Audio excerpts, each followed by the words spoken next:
abuelo, el que está por ahí, ese señor que está ahí, Pedro Cortijo, fue mi abuelo, el que adquirió Lancón en 1920, hace 104 años atrás, de la familia Yurrey. Mi papá, la foto que está allá, está mi papá con uno de mis hijos, y está por acá también otra foto de mi papá, que es la segunda generación de anconero. Papi lo adquirió, lo de su papá desde 1951 que murió papi, mi abuelo, hasta el 78 que murió. En el 78 cuando murió papi, le pasaron el bastón a... Una preguntita. Cuando usted dice que adquirió el derecho a cruzar la barcaza, terreno. Bueno, la barcaza, el terreno ya tenía aquí, en este terreno tenía una casita. Y aquí tenía, sacaba carbón, Su abuelo. Y allí donde está la casa, que va a ser la casa Cortijo, que inauguraremos, estamos tratando de inaugurarla en julio, va a ser el museo de la familia Cortijo, de Lancón, ahí va a estar muchas de las cosas que hay aquí y otras cositas más. Pues allí estaba la casita del abuelo Miguel, una casita de madera, que estaba él ahí pendiente que vinieran la gente que venía de Piñones o de Sobrecilla Baja, que tenía que venir al pueblo a hacer lo que sea.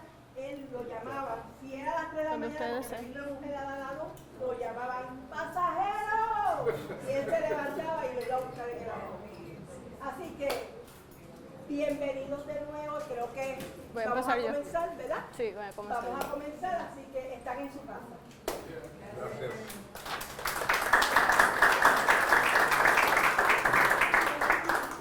Hola, muy buenas tardes a todas, todos y todas.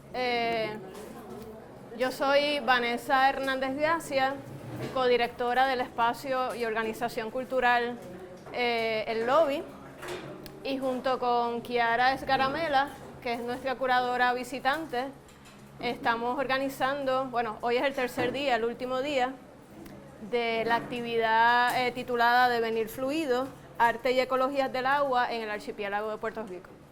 La actividad comenzó en el lobby el viernes con una charla en donde participaron 2 espeleólogos y un profesor de ciencias sociales, experto en el tema de agua, de la relación entre agua y colonización, y ellos y ellas dieron una introducción al ciclo. Luego, en el día de ayer, estuvimos en el acueducto de Río Piedras, que es un espacio bajo la custodia de Para la Naturaleza, y allí la artista y curadora Camila Marambio realizó un ejercicio somático, tipo un poco performativo, con un grupo de personas que estuvieron allí presentes. Y entonces, durante la tarde de hoy, tengo el honor y el placer de poder entonces contar con la presencia de Dara Rivera, a quienes inicialmente invitamos como una de las artistas para que fuera parte del ciclo, ¿no? Porque nos pareció que era como la artista idónea para establecer esa relación de arte y naturaleza en el contexto de aquí de Puerto Rico. Así que tuvimos la fortuna de que Dara, como siempre, se emocionó un montón con el proyecto y nos emocionamos con ella. Y entonces ahí es que viene la invitación primero a El Ancón, a quienes estamos súper agradecidas, María Luisa, Juanpi, que nos han abierto las puertas, ¿verdad? Fue gracias a la invitación de Dara, y Dara, pues a su vez, invita al señor Miguel Rodríguez e invita a Israel Polpi Díaz, que entiendo yo que está por aquí. Ya mismo. Así que, si me lo permiten, rápidamente, para que entremos un poco en el contexto, voy a leerles una biografía corta de cada una de estas personas que va a estar, compartiendo con ustedes hoy. Voy a comenzar con Dara. Dara es Rivera, artista multimedia, obtuvo bachilleratos en Humanidades de la Universidad de Puerto Rico y de Artes Visuales del Pratt Institute en Nueva York. Continuó sus estudios de maestría en Hunter College y en la Universidad de Barcelona. Su trabajo parte de una clara visión ecológica en la que confluyen las dimensiones sociales, políticas y poéticas, con especial énfasis en el tema del agua. Ha creado un cuerpo de obras permanentes y efímeras a través de diversos medios y espacios de presentación. Miguel Rodríguez, esto es un cantito de la biografía porque, o sea, las trayectorias son larguísimas, pero aquí en resumen, ¿no? Porque tengo muchos años. Porque tenemos muchos años, exacto. Destacado arqueólogo, educador y gestor cultural, con amplio reconocimiento académico y profesional en Puerto Rico y la región del Caribe. Posee extensa experiencia en la dirección y administración de instituciones educativas, profesionales y culturales. Sus estudios y excavaciones más importantes en Puerto Rico las ha realizado en los yacimientos de Punta Candelero, Palmas del Mar, Humacao y Maruca en Ponce. Entre todas sus publicaciones, que son muchas, se encuentran Tras las huellas del perro indígena, Arqueología de la isla de Culebra y El indio borincano y el rey emperador, un encuentro para la historia. Por su parte, Israel Díaz Polpi nació en el barrio Medianía Baja, sector La 23, aquí en Loíza. Su amor por el río y la pesca nace desde sus 8 años, donde conoció a Pin, quien le enseñó todo sobre pesca, conocer las fases de la luna, etc. Cursó sus estudios en biología marina y ciencias ambientales en la Universidad de Puerto Rico, en Río Piedra. Trabajó en el Departamento de Recursos Naturales, en el ferry hacia Palomino, en el Hotel El Conquistador, en el Club Náutico de San Juan, donde desarrolló los planes de seguridad del club, entre otras experiencias. Decide retirarse para volver a sus raíces, que son en el río, ¿no? Aquí en Loíza, y entonces te añades a una escuela de enseñanza de pesca para niños y niñas. Y entonces ahora continuamos, ¿no? Dara va a comenzar con su presentación, así que los dejo con Dara y muchas gracias a todos y a todas por estar aquí. Yo les tengo que confesar que para mí esta invitación es un sueño, un deseo cumplido, porque cuando se hizo el video que ustedes van a ver primero, que es de las esferas de cristal, fue en el 2012, y mi primera intención era presentarlo aquí en Loíza, pero por una razón u otra nunca se pudo organizar un sitio que de verdad acogiera, ¿verdad? Se presentó en otros lugares. De todas maneras, gracias a María Luisa y a Juanpi, que han sido súper generosos, y al colectivo de Lancón, y también a Porpi, a Miguel, a Miriam y todos los que se han ilusionado con el proyecto. Este proyecto también, siempre yo lo concebí como un proyecto en partes, y aquí más o menos tenemos esas partes. Ustedes van a ver 2 videos y van a ver entonces también el mapa que está en el piso, que nos van a explicar los expertos aquí. Ese mapa nos indica el nacimiento del río, por todos los sitios por que pasa, son 7 pueblos por donde pasa, hasta llegar aquí donde estamos. Mucha gente no sabe dónde es que nace el Río Grande de Loíza, y lo vamos a ver casi. ¿Qué más iba a decir? Voy a leer rapidito, pero la estructura de lo que vamos a hacer es la siguiente, ¿verdad? Porque vamos a estar moviéndonos. Después que yo termine estas notitas, vamos a ver el video del río, el que se llama Río y Respiro, que la serie es homónima, también se llama Río y Respiro, pero ese es el proyecto que se hizo con un grupo de estudiantes de la Escuela de Artes Plásticas en la que yo enseñaba en aquel momento. Algunos de ellos están aquí, y fue un proyecto que duró 2 años y tal. Entonces vamos a ver, todavía es muy poético y habla de las memorias recogidas en fragmentos metidos en las esferas de cristal, y se paseó la línea de 180 y pico pies de largo por muchas horas, desde aquí hasta el puente de Canóvanas, etc. Es un homenaje al río, es un reconocimiento del río, ¿verdad? El segundo proyecto es un proyecto que también nos tomó mucho tiempo, un grupo diverso de personas, subimos 6 veces de la carretera de San Lorenzo a donde nace el río. A veces nos tomaba 10 horas ida y vuelta por monte con machete. Van a ver también ese video que es un poquito más rústico porque lo edité casi todo yo, pero tiene muchas cosas bien lindas y también tiene fotos aéreas. Entonces, en un momento dado, cuando terminemos de... No, mentira, espérate. Ah, sí, perdón. ¿Verdad que sí? Que ese es el orden. Ok, es que son varias cosas. Entonces, después de eso, les vamos a dejar el espacio. El video solamente tiene 11 minutos, es muy corto. Le vamos a dejar la palabra y el espacio a Miguel y a Porpi, y ellos nos van a narrar desde sus respectivas vivencias y experiencias también de formación, ¿verdad? Cada uno desde su perspectiva, porque reunir muchas perspectivas es lo que a mí me interesa, porque yo creo que eso es lo que nos va dando una idea de lo que es ese cuerpo de agua, ¿verdad? No es solamente una descripción, es muchas descripciones, todas hacen, ¿verdad? Un círculo, un cuerpo, vamos a llamarle un cuerpo. Y entonces ellos nos van a dar el tour usando los mapas, así que en ese momento pues ya les indicaremos cómo nos levantamos y podemos ir hasta allá y disfrutar del tour.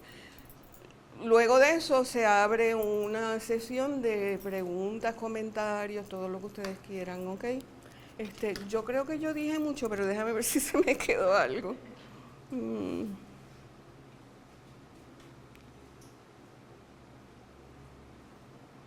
Yo creo que está bien. Yo creo que los materiales nos van a decir mucho y podemos seguir conversando. Así que nos tenemos que mover un poquito acá.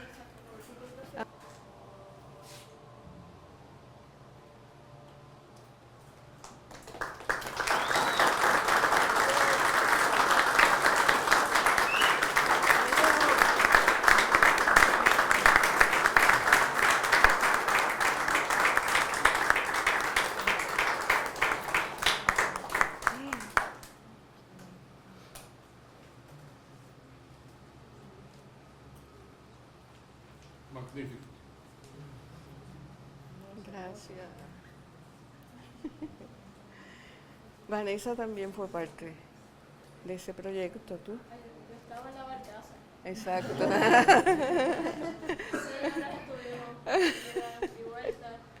¿Es fácil salir del río al mar? Pero aquí te podrán contestar ellos. Bueno, es que salir es relativo. Si la desembocadura está abierta, con profundidad suficiente con respecto a tu embarcación, no debes tener problemas.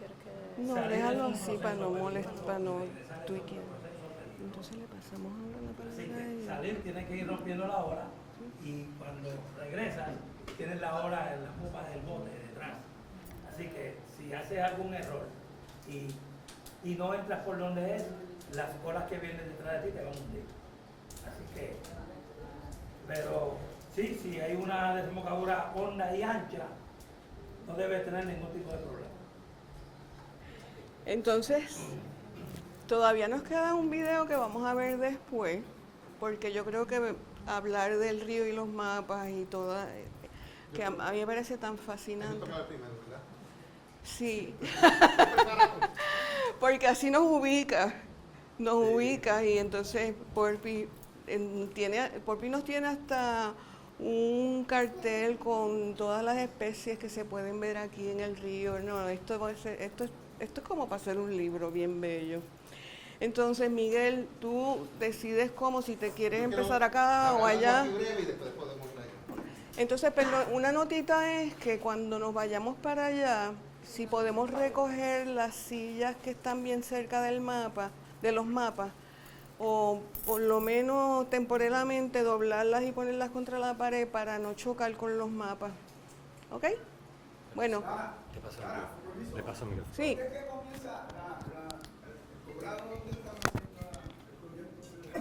Pues sí, eso fue en la Asociación de Pescadores de Canóvanas, que cerca donde vivía, exacto, que es la frontera entre Loíza y Canóvanas.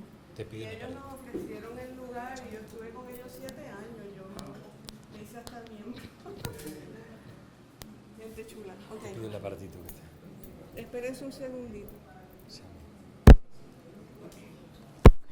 Yo me tengo que levantar también. Esto no, solamente esto y si quieres lo pasas por ahí, si no te lo pongo acá directamente. Sí, pero lo que tenga que hacer.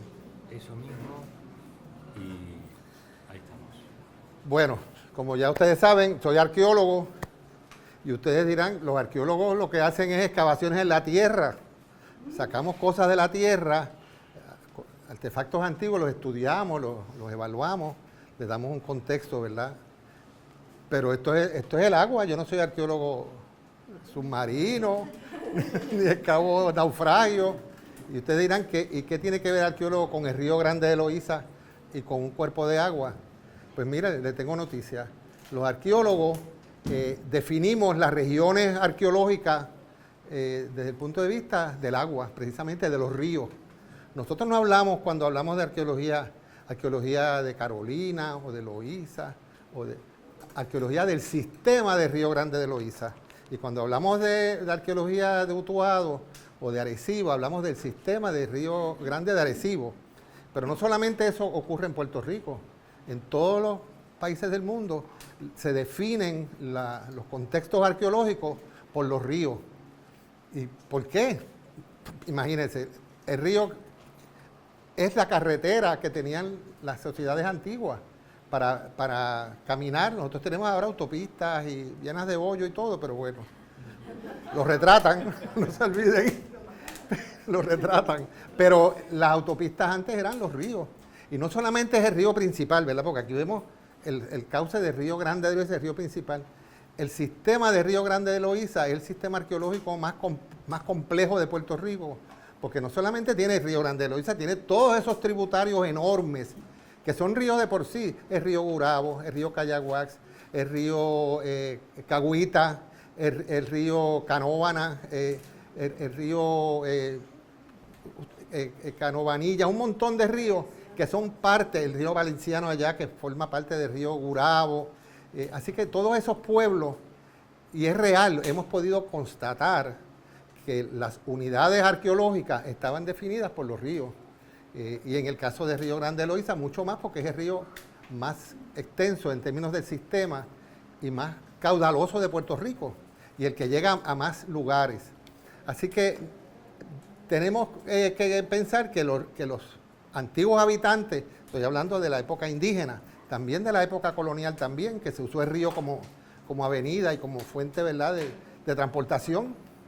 Dicen los cronistas que el río era navegable hasta Trujillo Alto, hasta quizás un poco más arriba, y con canoas y con embarcaciones más sencillas, posiblemente nuestros indios navegaban hasta el Valle del Turabo, que es parte del sistema intermedio del río, la parte intermedia del río. Tenemos el alto, el bajo y el mediano cauce del río. Quizás el área principal era el bajo cauce, este área donde desemboca el río, donde los poblados indígenas eran más grandes. También sabemos, ¿verdad?, que el río ofrecía no solamente sistema de transportación de arriba abajo, el comercio entre la parte interior, la parte costera. Casi siempre los poblados indígenas, en términos históricos, se empezaron a fundar en las desembocaduras de los ríos. Tenemos agua fresca, agua para cocinar, para aseo personal, para pescar, para recolectar almejas, caracoles, ostiones. Y yo recuerdo cuando joven, yo tengo una atadura especial a Loíza, que la conozco desde que era adolescente. Aquí en las orillas del Río Grande de Loíza pescábamos almejas de estas que son como taguelus plebeyus, que son las largas, que son como navajas. Yo aprendí a meterle un ganchito de ropa, buscar hasta que encontramos la almeja y la sacábamos. A veces sacamos otros animales que no se comían, pero por lo menos las almejas las sacábamos. Ese río producía peces no solamente de estuario, sino peces de agua salada que entran al estuario. Yo viví una vez en Trujillo Alto y yo soy un pescador de orilla. Yo soy de los pescadores de orilla, que van ni siquiera con caña, con hilitos así. Y en Trujillo Alto vimos area, sábalo, robalo, y todos esos peces son peces de estuario. O sea que el estuario real del Río Grande de Loíza, para la gente que vivía en ambos lados del río, las comunidades indígenas y las primeras comunidades europeas también que se establecieron en Puerto Rico, dependían de la alimentación, básicamente de la alimentación que le ofrecía el río y sus alrededores. Porque también no solamente, ¿verdad?, hay jicoteas, le decía el otro día, ahorita una persona que yo recuerdo haber visto en ese río manatíes, y muchos, no era uno solo que aparecía, muchos manatíes. Lamentablemente en aquella época, pues alguna gente le tiraba piedras, pensaba que atacaban a la gente, o simplemente, ¿verdad?, por entretenerse. Pero había manatíes, habían peces grandes, sábalos, bien grandes, ¿verdad? Y los que saben de pesca en el otro lado yo iba de noche a pescar cocolías. Y a veces teníamos una lata entera. ¿Y qué hacemos con esas cocolías? Las hervíamos y nos las comíamos también. Y a veces se usaban de carnada, se molían y se usaba para carnada, para tirarla y que vinieran otros peces. Así que pasamos bien. Y para que vean que yo conozco, le traje a ustedes la prueba. Ese soy yo, no es mi nieto. Ese soy yo con mi nena, que ya tiene más de 40 años. Mi ex esposa, que tiene también más de 40 años también. Virginia, que es arqueóloga también, ustedes quizás algunos los conocen. Y estamos en el Ancón. Esta es parte de la esquinita del Ancón. Aquí está el de metal. Tengo otra foto del Ancón y la gente alando el Ancón, pero no la he encontrado. La tengo que buscar porque la tengo en algún sitio. Pero para que vean que yo estuve aquí también, ¿verdad? Y era flaquito. Si le enseño eso a mis estudiantes, me dicen, no, ese no puede ser usted porque ese muchacho tiene pelo y usted no tiene pelo. Y, además, todos tuvimos pelo y negro. Así que realmente, eso es lo primero que yo quiero que ustedes entiendan, que el río es el hilo conductor de la historia. Los historiadores deberían también, yo creo que también algunos usan también los ríos para ver el concepto de sus poblados, porque son regiones naturales del ambiente. Y yo creo que más a tono con nosotros estamos en una época en que el ambiente es tan importante, tenemos que ver los ríos y otros lugares, ¿verdad? Los llanos costeros, las playas, etcétera, como formas, ¿verdad?, de unificar las poblaciones antiguas. Y déjenme decirle que siendo el cauce del Río Grande de Loíza el más grande de Puerto Rico, eso quiere decir que estoy seguro que las poblaciones indígenas que habían en esta zona eran las más grandes. Loíza tiene que haber tenido varios poblados, no uno solo. Y mi teoría, ¿verdad?, después de muchas excavaciones que yo he hecho aquí, que el famoso poblado de la cacica Yuriza o Loíza tiene que haber sido, no aquí en el pueblo, sino uno que está en el lado de allá del río, cerca de Baciatalega, en el lugar que le dicen La Arena. Allí hay un llano costero, allí habían bateyes, habían enterramientos indígenas, y todavía los hay allí, ¿verdad? Están esperando que se pueda hacer un proyecto arqueológico allí de rescate, pero era en el lado de allá. Y allí se han encontrado también lugares de siembra de nuestros indios, que se llaman montones, los montones agrícolas. El arqueólogo Jaime Vélez, que ya falleció, hizo unos estudios allí y yo estuve también con él, encontramos varias monticulaciones que la gente decía en aquel momento, gracias, que eran lugares donde los indios sembraban. Así que no teníamos ni que hacer el estudio porque ya la gente decía, sí, ahí era que los indios sembraban, enterraban la yuca por el lado del montículo, no era por una zanja que hacían, ¿verdad?, como se siembra ahora, era la siembra de montones que se llamaba. De hecho, en Las Piedras hay un barrio Montones que tiene que ser que allí se sembraba de esa manera también. ¿Qué más yo les puedo decir? el sistema de Río Grande de Loíza y Loíza es el lugar de habitación humana más continua, más extensa que hay en todo Puerto Rico. Aquí siempre ha habido seres humanos desde el año 1000, por lo menos desde el año 1000 antes de Cristo hasta hoy. Siempre. En otros lugares hemos encontrado lugares más antiguos, pero el yacimiento de Maruca en Ponce, 3000 años antes de Cristo, pero vivieron allí, se mudaron y se acabó el evento. En el caso de Loíza tenemos la cueva de María la Cruz, donde hay evidencia arqueológica de que fue habitada por seres humanos de las culturas más primeras que llegaron a Puerto Rico, posiblemente en el año 1000 antes de Cristo. Luego vinieron las otras culturas, las saladoides, las ostionoides, pretaínas, las taínas, y todas hay evidencia amplia en toda esta zona de Loíza. Luego llegaron ¿quiénes? Los visitantes no invitados españoles que vinieron a conquistar. ¿Y dónde se establecieron? En uno de los sitios más antiguos, en Loíza. Ahí estaban haciendas azucareras de trapiches de azúcar, la esclavitud, se trajeron a la brava, secuestrados, ¿verdad?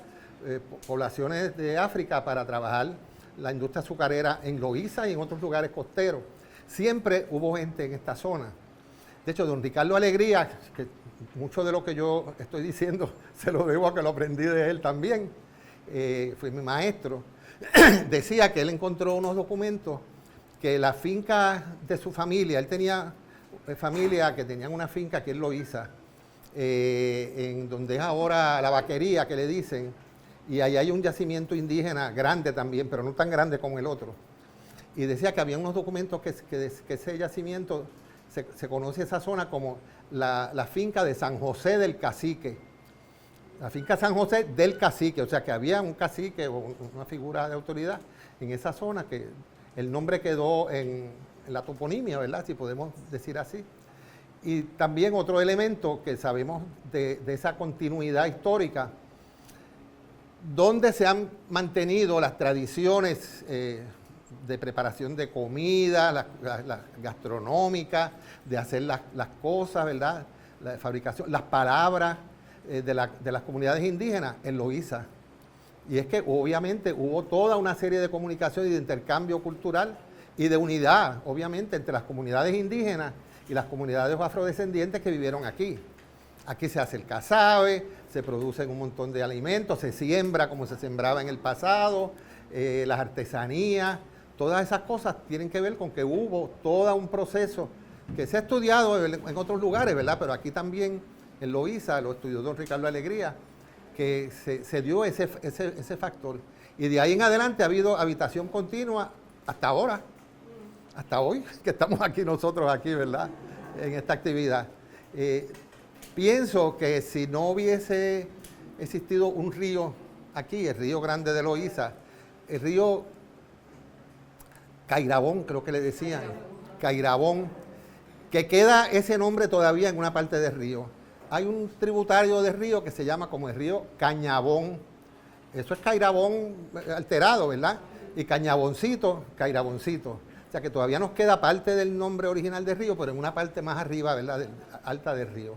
Pienso que si no hubiese habido esa unión cultural, que aquí fue que se dio, básicamente, en lugares como este, también en lugares parecidos, como Toa Baja, yo soy toabajeño también, que tiene unas condiciones parecidas también, allá el río Bayamón, el río Toa, el río La Plata también, pero más aquí, o sea, aquí, así que una de las cosas que tenemos que aprender del río es que el río nos da continuidad histórica, nos da fuente de vida, nos da un contexto que podemos analizar todo el proceso de poblamiento de nuestra isla en un sentido, utilizando el ejemplo de un río. Y en el caso del Río Grande de Loíza, que se dio también en otros elementos, ¿qué áreas se poblaron primero? Las costas, y después se fueron poblando hacia el interior. Y lo hemos podido constatar, ¿verdad? A lo largo de todo el Río Grande de Loíza, mientras más al interior, los poblados indígenas son más tardíos, más cercanos, ¿verdad?, a la conquista, porque se fueron mudando, primero cuando uno llega a una isla extraña, se queda en la costa, y luego es que se va entonces entrando al interior, haciendo otras actividades, ya no de recolección, ya no de pesca, sino de siembra, de agricultura, de unas comunidades más estables. Así que no voy a hablar, ¿verdad?, mucho de arqueología como tal, pero ya saben, de ahora en adelante saben ustedes que los ríos de Puerto Rico son las unidades de estudio más lógicas, ¿verdad?, en términos de estudiar esas comunidades indígenas. Y yo creo que también las comunidades actuales también, la gente que sabe de migraciones, aquí tenemos historiadores aquí bien distinguidos, saben que los que se fueron primero a vivir, españoles, europeos, gallegos, canarios, catalanes, vivieron en ciudades como Arecibo y luego se fueron mudando hacia el interior, utilizando el río también, Utuado, Lares, todos esos lugares, porque era la forma lógica, ¿verdad?, de caminar. Alguien me contaba que a principios de siglo todavía habían caminos a lo largo de los ríos. Cuando no habían carros, ni carreteras, ni nada, se empezaron a hacer las carreteras españolas, ¿verdad? Pero todavía había ciertas veredas y ciertos lugares que la gente sí tenía que ir a un pueblo, de un pueblo a otro, cogían por las veredas de los ríos. Los ríos eran los conductores, ¿verdad? Llevaban la gente. Cuando moría alguien, no había carros de funerarias para llevarlos, tenían que llevarlos al pueblo, cogían a la orilla de los ríos, habían caminos hasta llegarlos allá.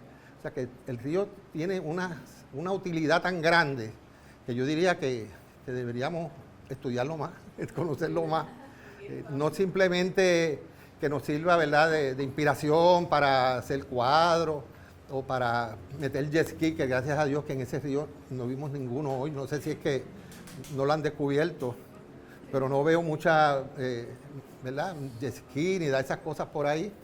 Déjame no decirlo mucho, que no vayan a enterarse que está ahí. Y que se mantiene así tranquilo, apacible, como quizás era hace muchos años atrás, como yo lo conocí hace muchos años y que le tengo esas experiencias todavía en mi mente, ¿verdad?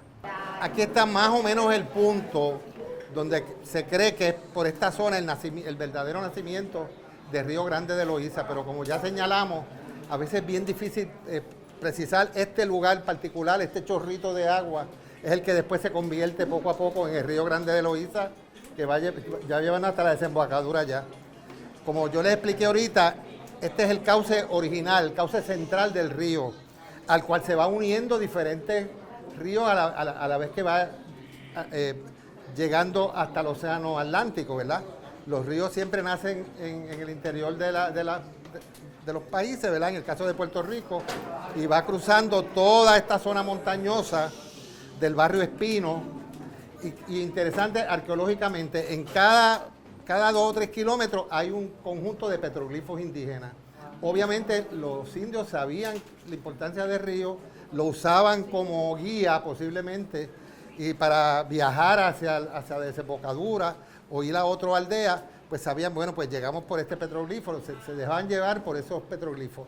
El significado, ahorita me preguntó alguien, el significado de los nombres indígenas o el significado incluso de esos petroglifos, a veces no sabemos, algunos representan como soles, algunos son sencillamente figuras humanas o de animales, que son como algo mitológico, ¿verdad? Estamos pensando también como los famosos jeroglíficos egipcios también, que a veces representan animales, pero con caras de humanos o con caras de animales y cuerpos de humanos, ¿verdad? Pero interesante, los arqueólogos hemos encontrado en casi todos estos lugares del barrio Espino, de esta zona, mírenlo por aquí, el río que va haciendo su vuelta, los llamados meandros, ¿verdad? Meandering. Creo que hay una palabra que se usa en inglés que quiere decir cuando uno va caminando por ahí dando vueltas, pues está como los ríos, caminando los meandros del río. Aquí estamos San Lorenzo ya. En San Lorenzo tenemos varios ríos que se unen al Río Grande de Loíza y el Río Grande de Loíza atraviesa San Lorenzo, y déjeme decirle que cuando se desborda el río se mete al pueblo y causa daños en San Lorenzo. Esta zona la conozco ya, este es el Río Grande de Loíza, ya llegando a Cagua. Por aquí hay un lugar que le dicen La Macanea, que es una antigua mina de extracción de oro de los españoles. Ahí se usaba mano de obra indígena para extraer el oro del área de La Macanea. Yo le digo a mis estudiantes del Turabo, yo soy profesor del Turabo, que no se tiren por ahí ahora, porque buscando oro. Primero que el oro está restringido, está regulado. No se puede, usted no puede sacar oro con un cacharrito de eso, porque ese es un mineral que está regulado por el gobierno federal. Y si lo cogen sacando oro, puede ir... Bueno, aquí matan a la gente y no le pasa nada, pero bueno, lo cogen sacando oro, porque el oro es para las muelas, para las monedas, etcétera. Y aquí tenemos, mira, que esta es mi universidad, aquí. Mira el puente de Mano Manca, esta es la cancha de pelota. Esto está hecho con fotos aéreas, por eso es que se ve con una resolución tan buena, ¿verdad? Ajá. Para agradecer al Instituto de Astronomía Tropical y a la doctora Olga Ramos, que es la analista del sistema geográfico, Ok. porque ellos fueron los que crearon estos mapas. Está espectacular. Yo se los pedí, fueron súper generosos. Está espectacular. Aquí Con está, una resolución muy buena. aquí está la Universidad del Turabo, las casas antiguas de Mano Manca. Detrás de la casa del rector hay unas piedras enormes llenas de petroglifos también, que en una ocasión hace muchos años hicimos el recorrido con los estudiantes. Ahora mismo no lo puedo hacer de nuevo por causa ajena a mi voluntad. Pero hay que trepar muchas piedras y eso. Y precisamente por eso el médico me dice que me tuvieron que operar las dos rodillas, porque los golpes de uno tirarse de una piedra a otra, con el tiempo fueron causando daño en mis huesos, ¿verdad? Aquí seguimos el Río Grande de Loíza en su paseo aquí hacia, miren aquí, se ve cada vez más ancho, está cogiendo más agua cada vez más, hasta llegar aquí a la base, ¿qué es esta área aquí? La represa de Carraízo. La represa Loíza. De Loíza, pues dice de Carraízo. De Carraízo, es represa Loíza. Esa es aquello porque es posiblemente cuando la hicieron estaba ahí. Esa represa tapó también varios sitios arqueológicos, también de arte rupestre indígena que había, quizás algunos yacimientos. Porque a lo largo del río conocemos yacimientos indígenas importantes. El río Cagüita, en el mismo sitio Espino, cerca de San Lorenzo. Aquí también, cerca de Trujillo Alto, que va por aquí. Esta es la curva grande aquí de Trujillo Alto. Este yo creo que es el puente, este es el puente de Trujillo, si no me equivoco. Y en esta curva aquí hay un área arqueológica enorme que yo descubrí 30, 40 años atrás. Está un poco destruida, pero todavía queda algo, donde había un complejo de batalles, como los que hay en Caguana y en Tibe, los batalles de Trujillo Alto. Esperen mi próximo libro, que voy a hablar de sitios arqueológicos que yo he descubierto que no se conocen, y que a veces algunos están ya destruidos, y de ese tengo fotos y eso. Entonces hace como 30 o 40 años. Sigue el río hacia abajo, aquí hay un yacimiento indígena, como le dije, importante. Y un dato importante. La arqueología es tan importante para el Río Grande de Loíza que 4 de los sitios arqueológicos que se encuentran en ese sistema se utilizan los arqueólogos como representantes de un estilo o de una época, etcétera. Por ejemplo, Hacienda Grande, acá en Loíza propiamente, la cueva de María la Cruz, que cuando se habla de la cultura de María la Cruz es parecida, puede ser en otro lado también que se encontró, pero se usa esto como referencia. Los batalles de Trujillo Alto y el yacimiento de cuevas en el barrio Cuevas de Trujillo Alto también. Así que para que vean la importancia que tiene este sistema para la arqueología. Aquí sigue corriendo el río hasta que atraviesa esta calle. Ustedes estoy seguro han visto el río aquí, muy ancho, en Carolina. Le decía yo al compañero que yo viví en Trujillo Alto por muchos años, y yo, pescador de orilla, iba a pescar allí, habían peces, llegué a pescar sábalos, robalos, yo tenía una red de tirar y cogía jareas, que son unos pececitos más grandes que las sardinas, que se pueden comer y se usan también para carnada, para comer otras cosas. Y esos son peces que habitan acá, en el mar, y miren para allá, toda la entrada que hacían esos peces. Y a mí me dijeron, no sé si fue verdad, gente de Trujillo Alto, que a veces ellos veían tiburones hasta allá arriba. No sé si es... Los pescadores somos medio exagerados. No sé, ¿verdad que tú crees? Un poquito exagerado. Pero me dijeron eso. Tal vez lo que vieron fueron catfish. Bueno, pesgatos había, sí. Con el tiburón.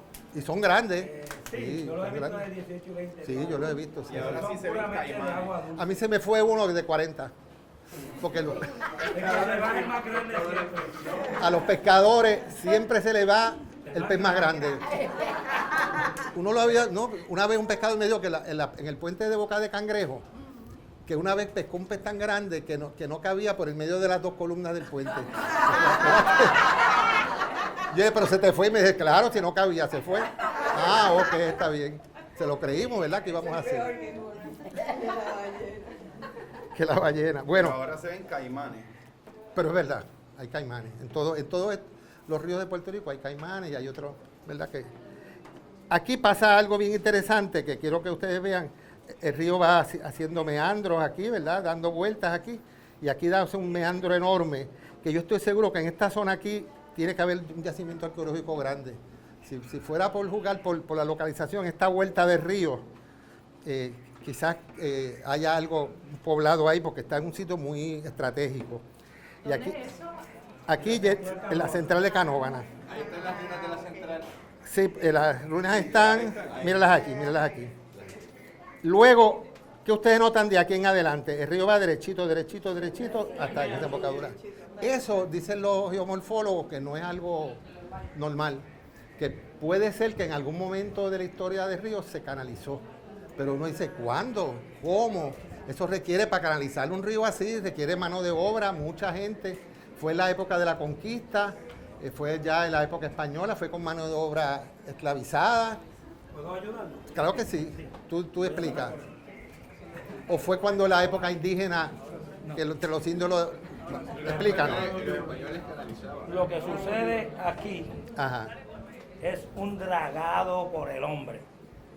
Y esto tiene su nombre y su apellido. Bebelo Resach. Kaki Fernández, Lynn Resach. El Departamento de Recursos Naturales cuando comenzó, perdona que te cojo un tiempito. No, tú explica que tú estabas ahí. Tú sabes. Accedieron con el Cuerpo de Ingenieros de los Estados Unidos a darle un permiso de dragado a Bebelo Resach.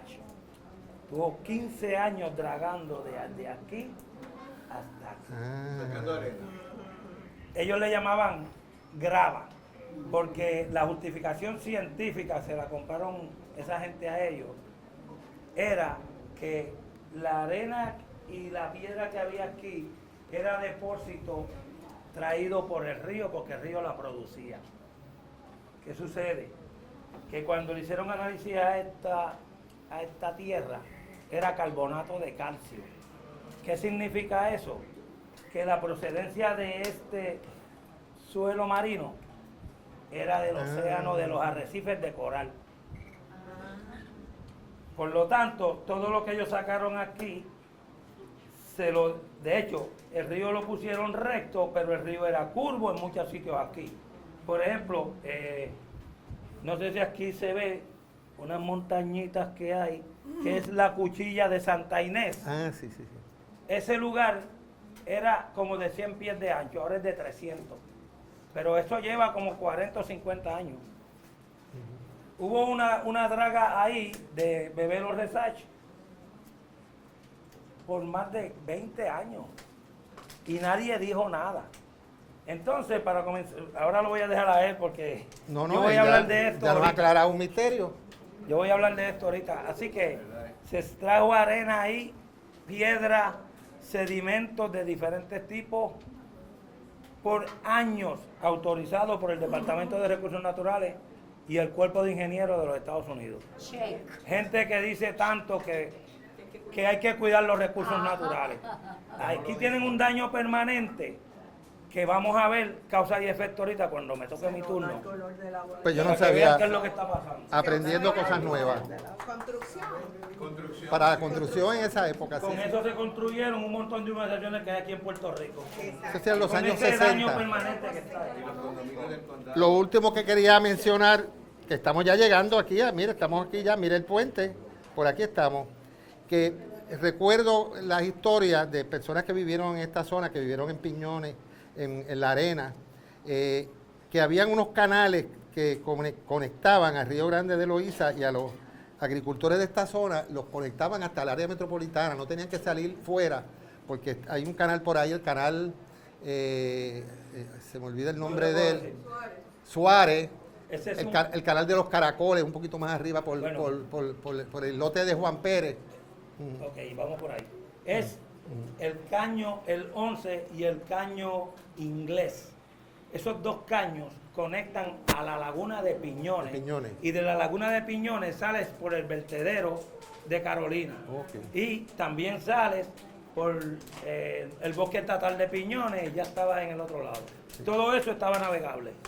Yo llegué a ver unas yolas atravesando por ahí. Por ahí se transportaba el carbón. Sí, en el islote de Juan Pérez, que había gente que vivía allí, te estoy hablando 40 años atrás. Sí, hay como una familia que vivía allí. Ya no viven allí, pero era y salían en una yola. Y yo decía, ¿cómo va a ser? Sí, esa foto la tengo yo, de la yola esa. Y ellos... Juan Pérez no, es más acá, no, es como por aquí, ¿verdad? Sí. Par de kilómetros para adentro. Sí, es más acá, sí, es más adentro. Había un camino que uno podía llegar a pie, ¿verdad? En aquel momento. Todavía. Todavía está el camino. 1,5 kilómetros. Detrás de la vaquería, por allí. Por lo que era la vaquería, que ahora está... Yo me acuerdo de eso. Prende el fogón. Tú entras por allí por Prende el fogón, recto, y llegas allá después de 3 horas. Y este es el área que yo les digo, que yo creo que esta zona, aquí, es donde está el yacimiento arqueológico de la Arena, que le dicen de Baciatalega, que es un sitio indígena grande en esta zona, que yo pienso que era el lugar principal de toda esta zona. No necesariamente estaba aquí en el pueblo, ¿verdad? Porque podía estar para este lado, podía estar para el otro lado, ¿verdad? En época antigua. Pero sí los españoles y los europeos se establecieron aquí y establecieron su poblado desde muy temprano. Por eso es que hubo vida humana continua. De hecho, la iglesia de aquí del pueblo es una iglesia antigua y está como con unas fortificaciones, ¿verdad? Tiene como unos refuerzos a ambos lados. Aparentemente era cuando había ataques de piratas o ingleses, pues se metían ahí la gente y se reforzaban ahí en lo que pasaba el ataque, ¿verdad? ¿Dónde es que está el Ancón aquí? El Ancón, mira, este es el puente, así que el Ancón está un poquito más acá. Y el Ancón tenía la embarcación grande de madera y metal, pero también pasaban por la mañana temprano, que yo llegué a cogerlo al que lo movía, como una yola, que creo que cobraban 10 chavos o 5 chavos, que era para los que iban para la escuela, que iban al otro lado. Que venían a pie. Que venían a pie, sí. Yo a veces cruzaba eso para ir a la casa de Moisés, que vivía aquí en Villa Cañona, lo que se llama Villa Cañona ahora, o Villa Repollo, por ahí. Allí, en la Arena. Él vivía en la Arena con su familia. Con María Luisa. Con María Luisa. Ah, pues, ¿tú conoces a María Luisa? Pues yo soy de allí. Para saber si nosotros... Yo soy de allí y de aquí. Pues nosotros debemos habernos conocido. Yo me quedaba en casa de María Luisa allí de Moisés. Pues sí, a veces. allí estaba Alejito, María Luisa. Alejo, sí, don Alejo, el del Rosario. negocio. Pello Rosario, creo que Y cortaba había un americano que le decían el hippie, que vivía allá sí, arriba. en la punta. Pues yo no era el hippie, pero me quedaba por allá a veces. Pero no hablen más. Bueno. Toma. Coge lo tuyo. Ahora te toca señalar, sí. Ahora le toca a él, porque si no... Buenas tardes, yo hablo duro.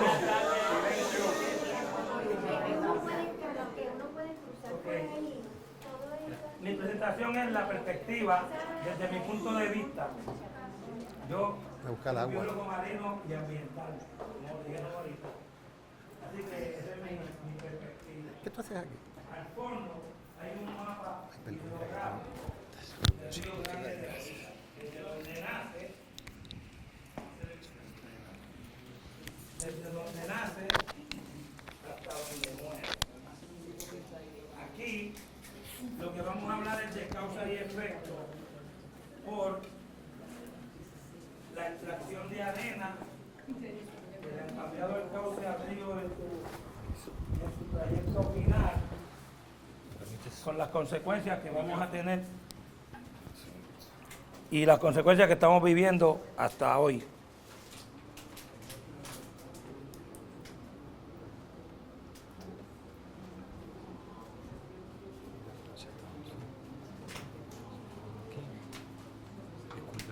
No se apure. También vamos a hablar sobre los peces que viven en nuestro río incluyendo el estuario, que ahora mismo es la parte más importante, que se extiende entre 3 y 4 millas desde la desembocadura del río hacia adentro, hacia el sur. ¿Qué significa esto? Significa que el estuario es la mezcla de agua salada con agua dulce, la cuña salina hasta donde llega, que se pueda palpar haciendo una prueba de salinidad por cualquiera de los métodos. Eso se ha demostrado aquí científicamente ya, que prácticamente llega hasta Carolina, donde está el puente de la 65 de Infantería y el Parque Roberto Clemente. ¿En los estuarios crecen arrecifes? En los estuarios, es que eso es relativo, porque yo debí de haber dicho que las preguntas debían haber sido al final, pero no lo dije. Los arrecifes de coral tienen que tener por lo menos un 99% de agua salada permanente, poca sedimentación. Si tienen mucha sedimentación van a morir por asfixia. Acuérdate que son animales, aunque son, su estructura es carbonato de calcio. ¿Te contesto eso? Por lo tanto, en el estuario está difícil que crezcan arrecifes de coral. Está difícil. Bien. Continuamos. Hay varios lugares todavía en esta cuenca hidrográfica que están extrayendo arena años y años. Y uno de los ejemplos es en Juncos, que es el río Gurabo, al lado de la central, que era la central de Juncos, que ahora es una fábrica de hacer hipoclorito de sodio, que por aquí le dicen cloro la gente. Este es una. Hubo otra que la demostraron ahorita, clandestina, en uno de los videos, que todavía está activa clandestinamente. ¿Y qué sucede con todas estas extracciones de arena? Sedimentación. Sedimentación sea ya por el río principal que la lleva o por la represa Carraízo, que es donde acumulan todo el agua para la distribución, potabilizarla, etcétera, etcétera. Aparte de estos dragados, también lo mencioné ahorita, el dragado de los Resach por 20 años, que le cambió el cauce al Río Grande de Loíza desde la central Canóvana hasta aquí. El Río Grande de Loíza, en los tiempos que yo me acuerdo, más la información de mi viejo, que nació aquí, era uno de los que construyó el Ancón por años y años, cuando el Ancón era de madera, Pin Aguayo, que es el negocio que está al lado, que es donde yo estoy, la pescadería escuela. Pues, al cambiarle al río el cauce, ¿qué sucedió? Lo cortaron en U, le quitaron las orillas y le mataron la fuerza de la corriente al río. ¿Para qué? Para que permaneciera la desembocadura del Río Grande de Loíza abierta. Consecuencias de esto. Ahora la desembocadura del Río Grande de Loíza prácticamente está cerrada en muchas ocasiones. Eso es el efecto. Causa. El control de la fuerza del Río Grande de Loíza lo tiene la represa Loíza, que todo el mundo le dice Carraízo. Cuando abren las compuertas, la boca está cerrada y el río, ¿qué hace? Se va a expandir para los lagos, los lugares más bajos. ¿Cuáles son estos lugares donde estamos nosotros? Todo el tiempo sufrimos las inundaciones con las pérdidas que nos ocasionan las inundaciones por mal manejo de la desembocadura del río, porque no la mantienen abierta, dado el caso de que le mataron la fuerza al río cuando lo dragaron. Ahora bien, preguntas hasta aquí. La importancia de esa fuerza es abrir la boca. la importancia de la fuerza con sus curvas, porque lo que hacía era que aumentaba la velocidad física de 101 y la boca se mantenía abierta siempre. La profundidad del río era 10, 12 pies. Ahora son 30, 40. En la orilla son 15 pies. Está el agua prácticamente muerta y no puede combatir con el mar. Por lo tanto, el mar viene y le pone la duna encima y lo cierra hasta que abren las compuertas. Causa y efecto. La desembocadura la mantenían abierta por el señor Kaki Fernández por más de 25 años. Y él usó la misma filosofía que los otros research. Esto yo lo saco de aquí ahora y el mar ahorita vuelve y lo pone ahí. Sacaba la arena, la vendía, al otro día venía y estaba allí de nuevo. Pero no era la misma. Era la de los lugares aledaños que las corrientes del litoral volvía y las ponían ahí. ¿Qué sucedía ahora? Parcela Suárez.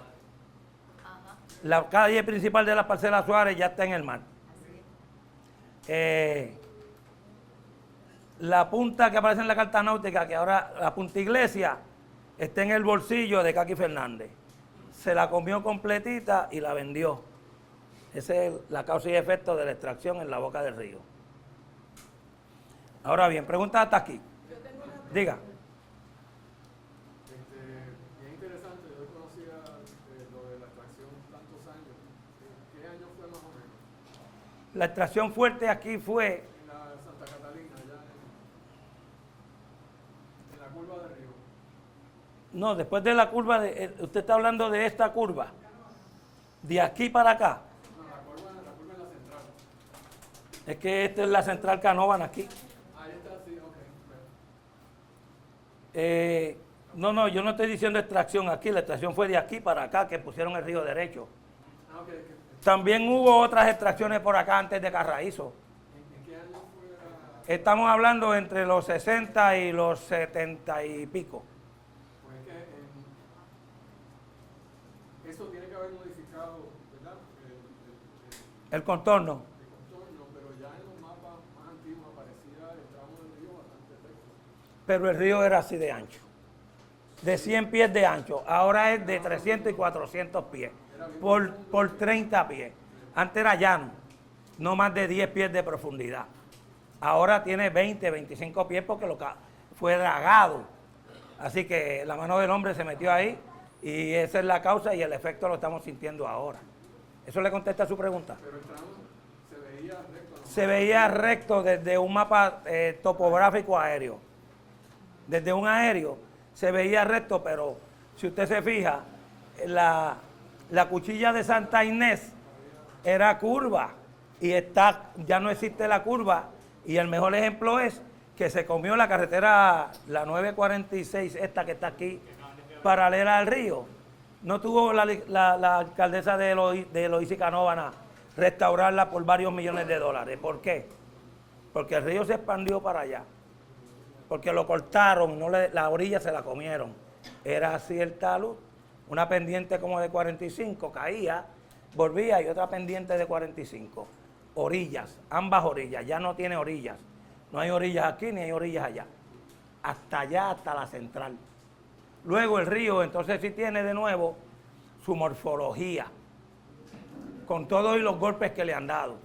Porque en Oyomula, donde está el otro puente de la central, también hubo otra extracción de arena allí. Si era con permiso o sin permiso, no lo sé. Pero allí la hubo. Por eso es que usted ve en ese puente que está bien ancho el río. Porque metieron dragas allí. Y sacaron, que de hecho la Redimix estaba por allá atrás. Que ahora es donde llevan los cadáveres para su cremación. Eso era ahí.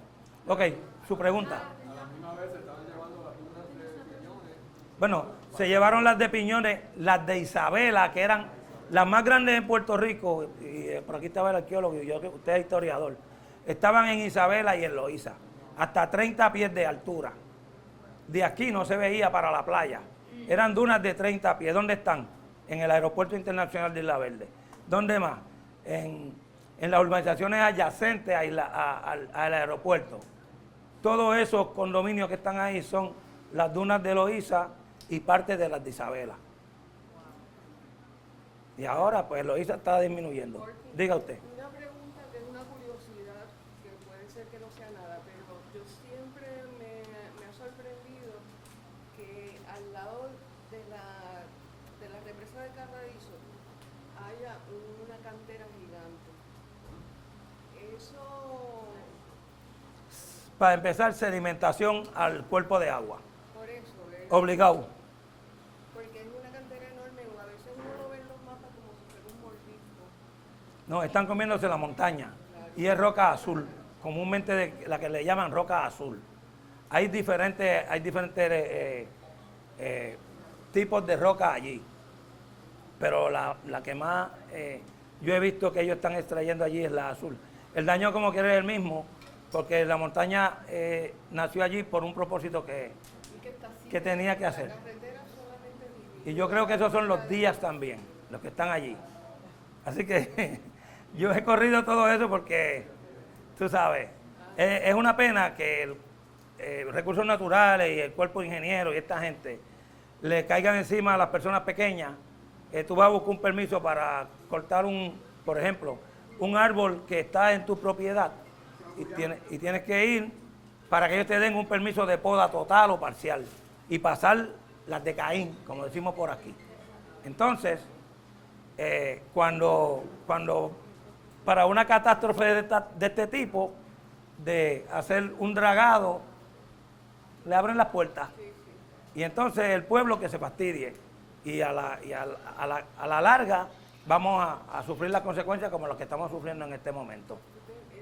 Sí, que también está ocurriendo una catástrofe que tiene aspectos similares, una morfología similar en Caimito, donde ahora De Río Piedra Montehiedra está pelando más y más todo ese terreno con el atrevimiento de llamarle reserva.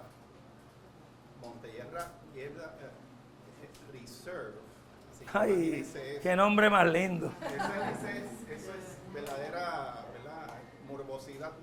Y entonces todo ese sedimento está bajando al río Piedra. Entonces obviamente lo quieren canalizar porque se acelera, le cambia todas las velocidades y van a destruir todo un corredor ecológico vivo. Así que eso es algo, ¿verdad?, que estamos, para que todo el mundo lo sepa, el río Grande de Loíza y el río de Río Piedra son ríos hermanos, son parte de del estuario. Ese es el río Puerto Nuevo.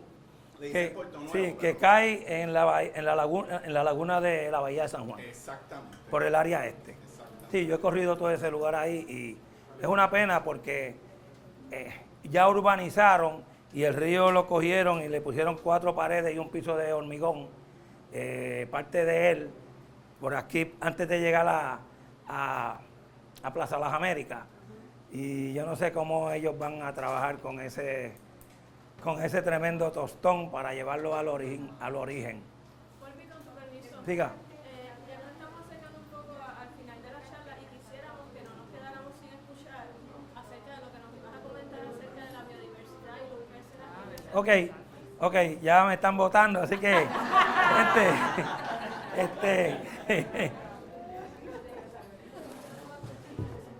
aquí tenemos una representación de algunas de las especies que tenemos en el Río Grande de Loíza,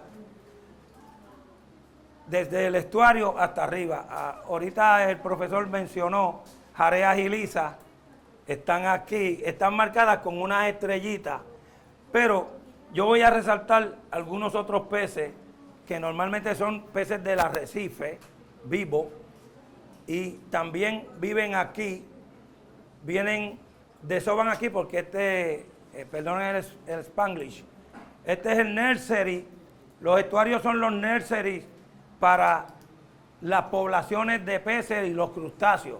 Así que en este que está aquí, que es el más caudaloso, y este es el más que más especies tiene del mar, incluyendo como 3 especies de tiburones. Especies como tiburón martillo, las 2 especies están presentes. El bull shark, el tiburón toro, uno de los tiburones más peligrosos para los humanos. Eso está documentado. Se han comido montones de gente alrededor del mundo y pueden entrar 3, 4, 5 millas arriba adentro a cazar. ¿Ok? El tiburón limón, que algunas personas por ahí dicen tintorera, también viene y desova aquí. Deja a sus hijitos ahí, se va, ellos comen aquí y luego, cuando están jóvenes, fuertes, me voy para casa. Así que miren la importancia que tiene esto de un estuario.